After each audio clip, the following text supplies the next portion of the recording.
Nakadawat na og hinabang niadtong Lunes, Pebrero 14 ang kapin 900 ka mga pamilya nga naigo sa cholera outbreak dito sa Caraga, Davao Oriental.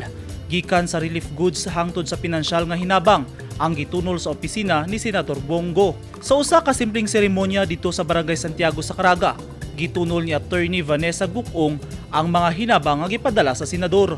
Ang 400 ka pamilya nga dunay pasyente ang nakadawat og tag 5,000 pesos pinaagi sa Department of Social Welfare and Development, samtang 10,000 pesos ang gitunol sa matag pamilya nga namatayan og kabanay. Aron mapaniguro nga matabangan ang mga apektadong pamilya, misaad si Senator Bongo nga mohatag pa siya og dugang nga cash assistance. Gawa sa relief goods ug cash, nang hatag usab ang senador og food packs, tubig, face mask ug vitamins sa mga residente sa lugar.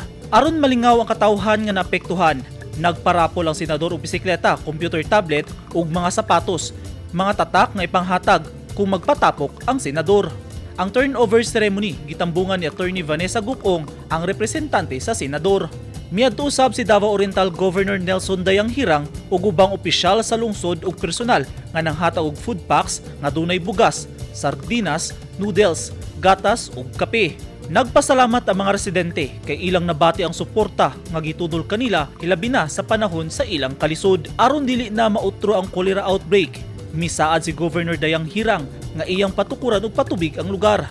Tubig nga limpyong inumon sa tanan. Sa tala sa Provincial Health Office, 8 pa ka pasyente ang anaa sa ospital kagahapon, Pebrero 15 ug 7 ang namatay.